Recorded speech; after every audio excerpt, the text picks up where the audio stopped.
Good morning. I hope you all are doing wonderful. I hope that this cold weather is gone by the time Sunday rolls around. I am recording this ahead of time as I will be relaxing due to my wisdom teeth removal surgery that is taking place this week.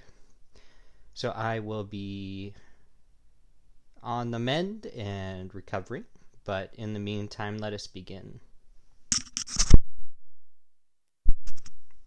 In the stillness of the Galilean shoreline, there was 4 fishermen, Simon, Andrew, James, and John, who encountered a moment that would redefine their lives forever.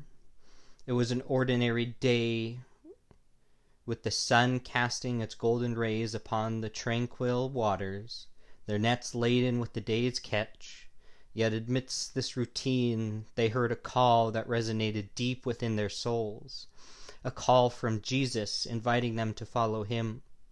This moment, simple in its occurrence but profound in its impact, raises an intriguing question.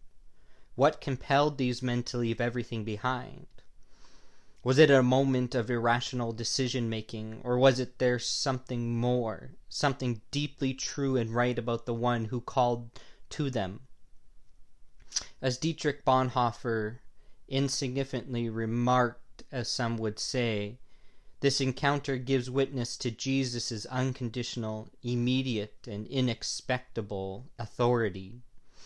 Jesus did not call them as just a teacher or a role model, but as the Christ, the Son of God. Therein lies the crux of their decision. It was not about what was wrong with them or their circumstances, but what was fundamentally right and true about Jesus. So what is right and true about Jesus for you?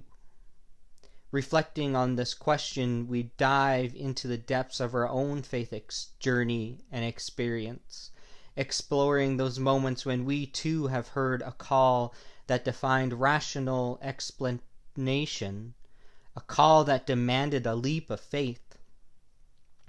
My personal journey of faith is a testament to this inexplicable call.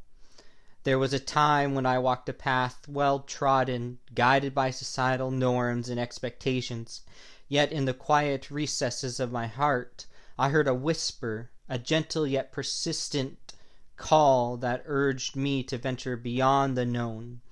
It was not a call marked by grandeur or spectacle, but one that spoke to the deepest part of my being. Embracing this call meant stepping into the unknown, letting go of the security and predictability of my former life, of an easy life. It was a decision that many could not comprehend, a path that seemed devoid of logic, a path in which many questioned. With me being so young, why enter a dying career? Why enter a career for an institution that has wounded you time and time again, for being the way that God made you? Many of my friends who never believed in God or went to church thought this was a foolish endeavor.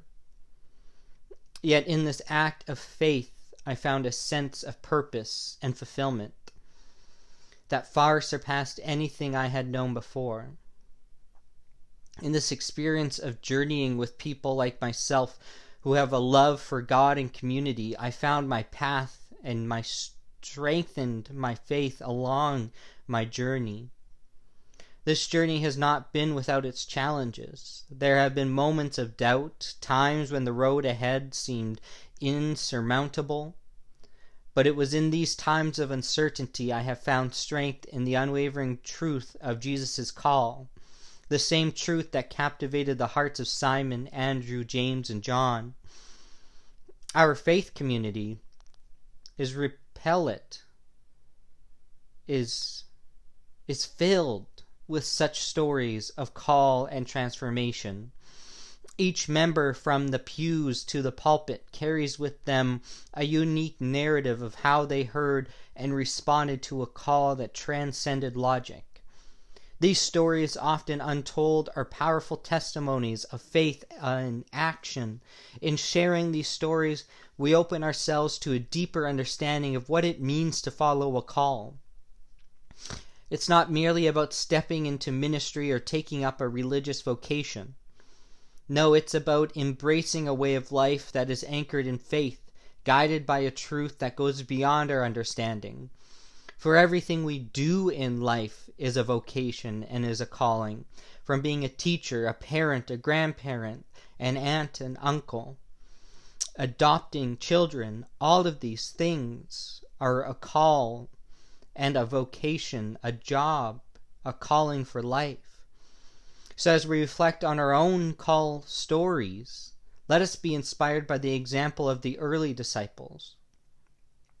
Their decision to follow Jesus was not an escape from reality, but a courageous step towards a deeper truth and an unknown truth, but a truth that continues to call each of us today.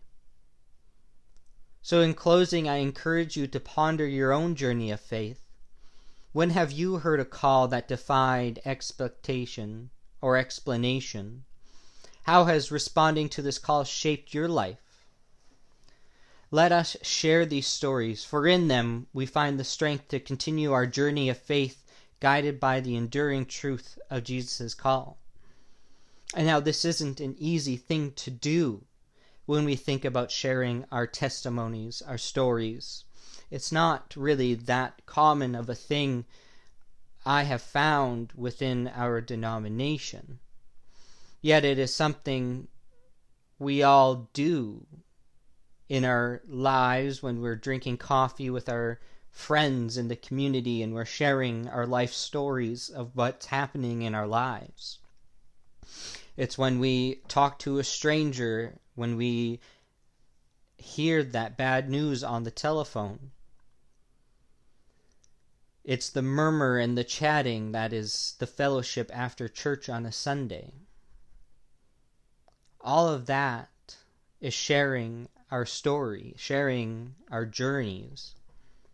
But I would encourage you, each of you, after church today, whoever sitting to your left or to your right or across from you, however you may be sitting today, take a moment and share your life story. Share your story of faith, your calling and vocation. Share why you believe in God. Share what God has done for you. And I think we can all take something from that. And we can get to know each other a little bit more and grow closer as a community. So that is my challenge for you after Sunday today.